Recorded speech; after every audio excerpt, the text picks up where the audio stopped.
पंहिंजे वजूद में मिटीअ जे मणनि हेठां हींअर पूरियल आहे। संदसि डेड बॉडी, संदसि मैयत दफ़न आहे,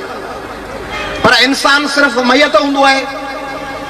इंसान सिर्फ़ गोश्त जो को जिस्म हूंदो आहे, जेको जिस्म दफ़न थी वेंदो आहे। हॾा धार धार थी हिक ॿिए खां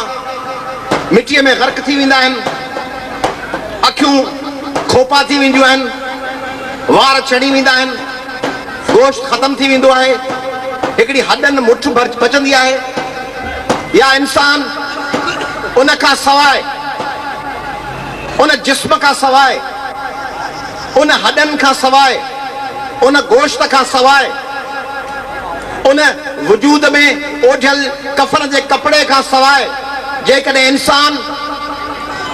फ़क़ति हॾा हुजे हा, फ़क़ति जिस्म हुजे हा, फ़क़ति कफन हुजे हा, फ़क़ति मिटी हुजे हा, फ़क़ति वार हुजे हा, फ़क़ति अखियूं नक ऐं कन हुजे हा, त पोइ अॼु लेनिन न हुजे हा, माऊ न हुजे हा, होची मन न हुजे हा, गांधी न हुजे हा, जिन्ना न हुजे हा, नेल्सन मंडेला न हुजे हा, ऐं तव्हांजे चपनि ते होशू, हेमू, दरिया खान ऐं दोदे जो नालो न हुजे हा। हू त दफ़न थी विया, हू त न रहिया। ही दरिया खान जो देश आहे ठटो, दरिया खान त न आहे। ही नूरी जाम तमाची जो देश आहे ठटो, नूरी भी ना है, जाम तमाची भी ना है,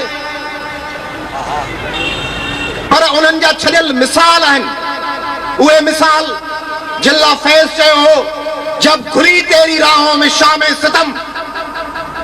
जब खुली तेरी राहों में शामे सितम, हम चले आए लाए जहां तक कदम, लब पे हरफे गजल, दिल में किंदील गम, अपना गम था गवाही तेरे हुस्न की, देख कायम रहे उस गवाही पे हम जो तारीक राहों में मारे गए। नारसाई अगर अपनी तकदीर थी, तेरी उल्फत तो अपनी ही तकदीर थी, किसको शिकवा है गर शौक के सिलसिले, हिजर की कत्ल गाहों से सब्जा मिले, कत्ल गाहों से चुनकर हमारे अलम, और निकलेंगे उस शाख के काफले, जिनकी राह तलब से हमारे कदम मुख्तसर कर चले, दर्द के फासले कर चले जिनकी खातिर, जहांगीर हम जहां गवा कर तेरी दिल भरी का भरम, हम जो तारीक राहों में मारे गए। सिंध जो रहबर, सिंध जो चीफ,